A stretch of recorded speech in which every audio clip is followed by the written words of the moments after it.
So, magpakain muna tayo no, ng ating mga manok ngayon. Then after ay mag-deliver tayo ng mga RTL basilan at saka mga 2 and 3 months old na mga na mga basilan din para kay Sir Lemuel Gamboa sa Davao City. Si Sir Lemuel Gamboa, isa repeat buyer po natin siya. Talagang halos araw-araw kami nag-uusap. Shoutout kay Sir Lemuel Gamboa sa US. So, nag-usap-usap kami regarding sa mga manok, about sa sampin, about sa basilan, ganun. Pero ito mga sampin po ito. Na mga alaga po natin yan. But pagsisikapan natin kung ano po yung mga requirements ng mga para maging certified breeder tayo ng sampin.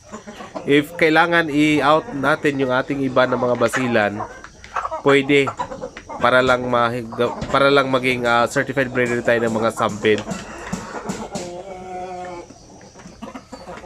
Kasi ang sampin, ang daming purpose kasi nito for meat type.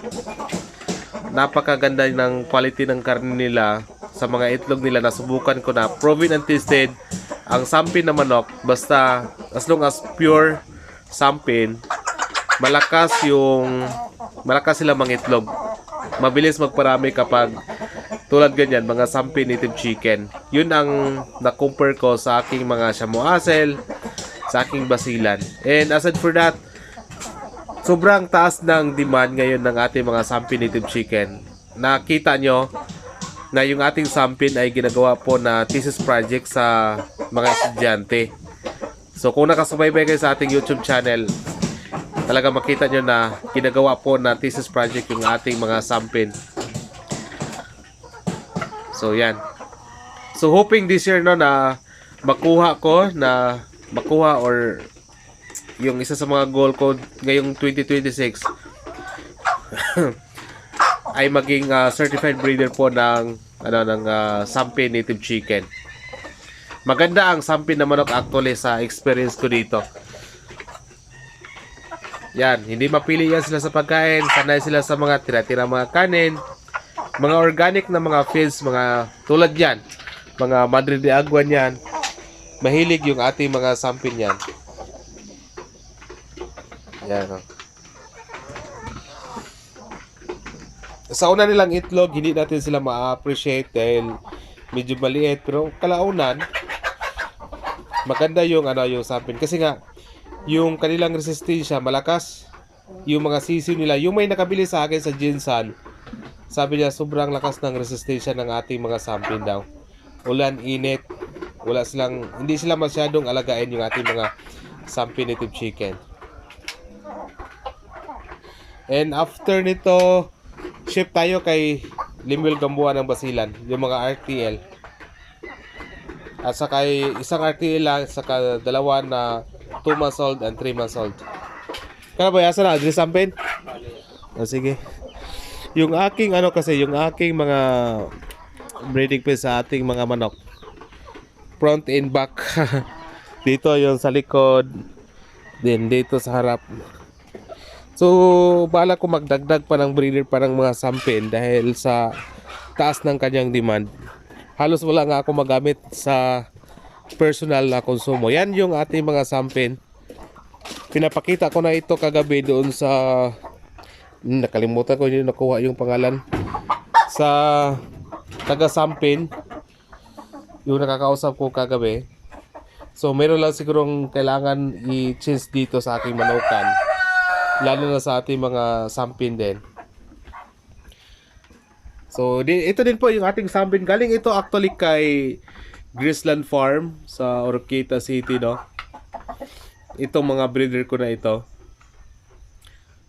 Yan, maganda rin ang mga sampin yan, no?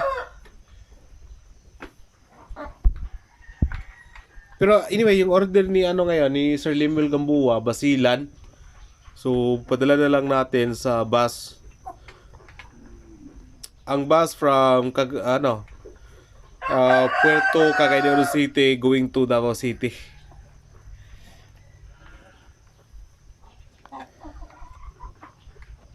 Kung ano po yung mga requirements para maging certified na breeder ako ng Sampin, gagawin ko. Kung ano man yung mga standards sila, mag-send daw sila sa akin ng ano, sa Gmail o kaya sa ano, sa aking page mismo na Das Ruin Channel. Mag-send sila doon. Tingnan ko, babasahin ko at i-follow ko. Gagawin ko ang lahat para maging certified breeder ako ng Sampin.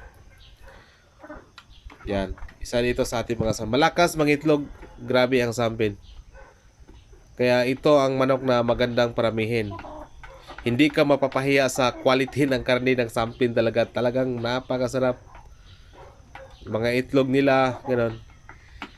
Hindi sila basta-basta magkasakit yung ating mga Sampin native chicken. Madali silang alagaan actually. Bagay ito yung tulad sa akin na mga backyard lang. O kaya gawing commercial. Yung Sampin native chicken maganda. May nakausap ako si Sir Renato de la Cruz. OFW rin siya. Kukuha daw siya sa atin ng Sampin. Ang gusto niya ay yung parang mang-inasal na type yung sit-up. Pero ang gagamitin niya Sampin daw kasi meron siyang kakilala kausap na may mga alaga na mga Sampin. Yan, maganda ang Sampin.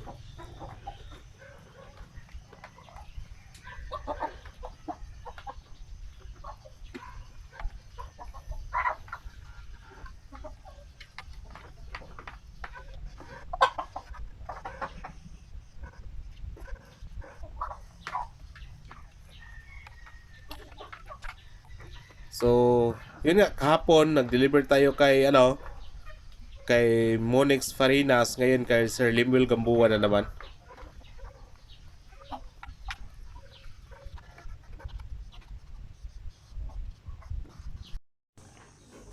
So yan, at dagdag sa ating mga gagawin ngayong araw, maglipat tayo dito sa Hatcher kasi 18 days na ito sila. Yan. So yun nga, sabi ko sa inyo, every 4 or 5 days meron tayong mga panibagong mga sisiw. Okay. Tapos ito, yan o. May konting Sampin na itlog at saka yung kasilan. Mamayang hapon siguro baka madagdagan pa yung itlog ng mga Sampin. So, i-load natin dito. So dito, 18 days, 3 days simula ngayon, ay panibagong sisiw tayo ng Sampin at saka pasilan. So yan, puno-puno yung ating incubator. Halos walang bakante. Okay, so ngayon, deliver na tayo ng ating basilan para kay Sir Limuel Gambuan puntang Davao City. Sige. So, yan po yung ipapadala po natin kay Sir Limuel Gambuan maya-maya. Saka yung 3 months old at saka yung 2 months old. Ayan. Ayan isa, tapos yan isa. Yan, mga tatlo na Sampin, no? Mga 2 months old.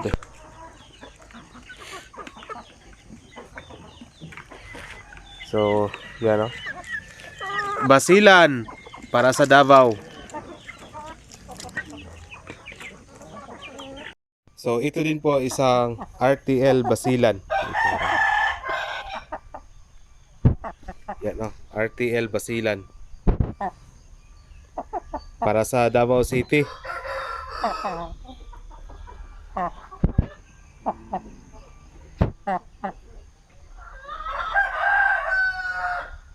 Okay, so ito ipadala natin ito. So siguro mga hindi abutan ng isang buwan to ay pwede na ito mangitlog. So ito yung ipapadala natin sa Davao. Ito 3 months at saka yung yung isa 2 months pa lang yung isa. So itapa na sila. Yung picture.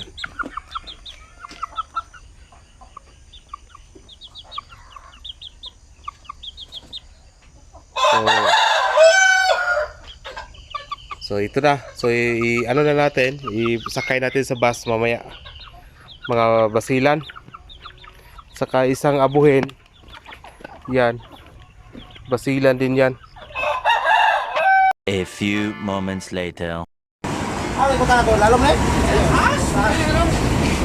Okay? Pero